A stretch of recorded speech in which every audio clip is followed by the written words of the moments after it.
భూములు రీసర్వే పేరుతో తమ భూములను వేరే వారి పేరు మీద రికార్డులో చూపిస్తూ తమ రైతులను రెవెన్యూ అధికారులు నానా ఇబ్బందులకు గురిచేస్తున్నారని పిఠాపురం నియోజకవర్గ గొల్లప్రోలు మండలానికి చెందిన రైతులు ఆవేదన వ్యక్తం చేశారు. దుర్గాడ గ్రామానికి చెందిన పలువురు రైతులు బోనాసుల శివ నేతృత్వంలో గొల్లప్రోలు తహసీల్దార్ కార్యాలయం ఎదుట నిరసన చేపట్టారు. వీరికి సిపిఐ పార్టీ మద్దతు తెలియజేసింది. ఈ సందర్భంగా రెవెన్యూ అధికారుల తీరుపై సిపిఐ పిఠాపురం నియోజకవర్గ కార్యదర్శి స్వాక రామకృష్ణ రైతు బోనాసుల శివ ఆగ్రహం వ్యక్తం చేశారు.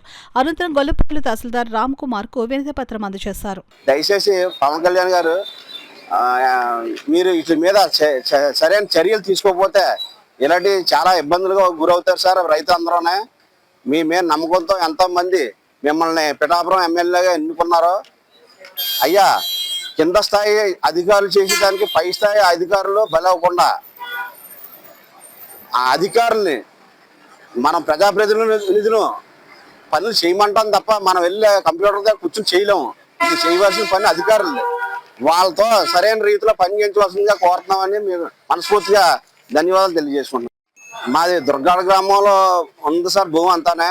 మాదే కాదు, మా ఇంకా చాలా మంది రైతులు ఉన్నాయి. మా పక్క రైతులు కూడా ఇదే పరిస్థితిలో ఉన్నారు. కొంతమంది ఈ కింద స్థాయి అధికారులు చేసిన పనికి దీన్ని ఎవరో నివృత్తి చేస్తారు. దీన్ని దయచేసి త్వరగా దీన్ని ఈ సమస్య భూ సమస్య పరిష్కారం చేసి మాకు పాస్బుక్లు ఇప్పిస్తారని తెలియజేసుకుంటున్నామండి. భూమి కోల్పోయిన పరిస్థితి ఏర్పడింది.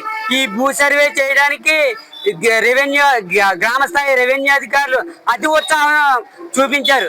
ఎందుకంటే వాళ్ళు జేబులు నింపుకున్నారు. ఇక్కడ రైతులు భూమి కోల్పోయి నష్టపోతూ ఉన్నారు. కాబట్టి ఈ భూమి ఏదైతే ఉందో ఈ రికార్డులన్నీ పరిశీలించి మళ్ళీ రీసర్వే చేసి ఈ రైతు భూముల్ని కలెక్ట్ చేసి అప్పగించాలని ఇవాళ మేము డిమాండ్ చేస్తా ఉన్నాం.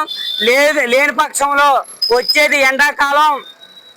ఈ ఎండాకాలంతో పాటు ఈ రైతు శాఖ కూడా ఇదే కార్యాలయం దగ్గర సెగ పుడుతుందని మేము సిపిఐ పార్టీ తరఫున ప్రజా సంఘాల తరఫున తెలియజేస్తాం.